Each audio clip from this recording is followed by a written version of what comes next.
Hey everyone, welcome to part 5 of the Discipleship Group workshop series. This is the last part in this series where we're going to talk about group formation.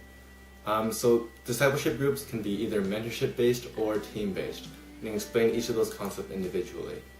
Mentorship is the act of coaching and training another in how to walk in life. Mentorship relationships are throughout the Bible. I'm sure you heard a lot about them. If you just Google the words mentorship and Bible, tons of examples are going to come up, like Jesus and the apostles, and Elijah and Elisha, and there's tons of other ones in the Bible. So the way a mentorship DG works is that one person, or maybe two, will sort of be designated as the mentor of the group, that they're going to be leading the other people in their group. So they're going to be facilitating the discussions, leading, choosing the topics of what to talk about, and choosing the scriptures and stuff like that. And there's a strong focus on them to lead the other people, to share a lot about their life and about what God has taught them in their lives to the other people. And so usually you're going to have older people, people who have been Christians longer or sort of more experienced being a Christian, leading or being mentors in DGs to help other people. The other option is a team-based discipleship group. So the way team-based DGs work is that there's no particular mentor selected, but instead the team will work together to sort of fill those responsibilities that a mentor would normally have. So leading discussions or facilitating discussions. They'll do that as a team. They'll sort of split the responsibilities. In the end, this isn't that much different from a mentorship discipleship group.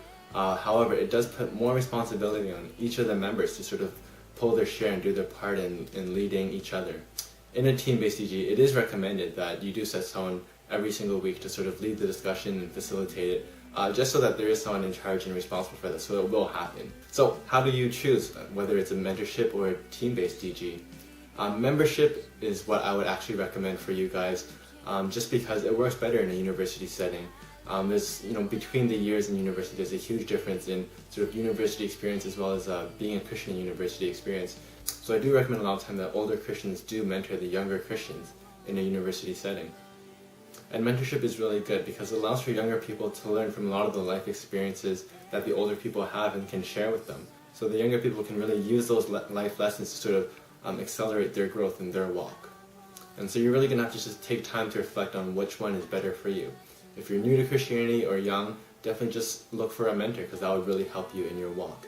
If you're an older Christian or more experienced, then definitely consider mentoring other people because you probably have a lot of really cool things to share with other people that can help them. So as the last part of the DG workshop, I'm just going to go over some DG criteria and some reminders for you guys.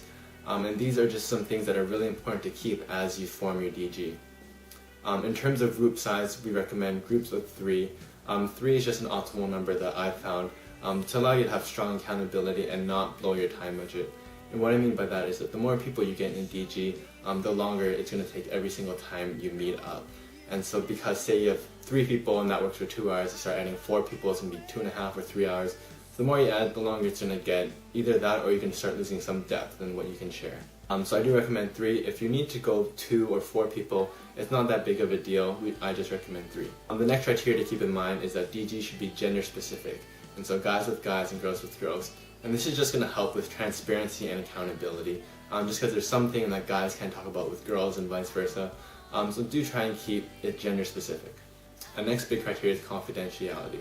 What's said in the group should stay in the group. So don't take what you hear from someone else and sort of share it with your friends outside of the group. Really keep it to yourself because confidentiality is key to making sure that you can have transparency in the group. And if you're going to share anything personal in the group, you're going to want to make sure that your group is being confidential with that information. So in the same way, keep the information you hear confidential to the group itself. The next criteria is transparency, and we really push transparency because you're really not going to get the growth you want out of a DG unless you're being honest with where you are in life, what's going on in your life, and sort of just the things that you struggle with. So be transparent because that's really going to help you in your growth and get the most out of a DG. The last criteria, and probably the most important to keep in mind, is to commit. It's a big commitment to join a DG and make sure you meet up every single week, but it is really going to help you in your growth and your walk with God.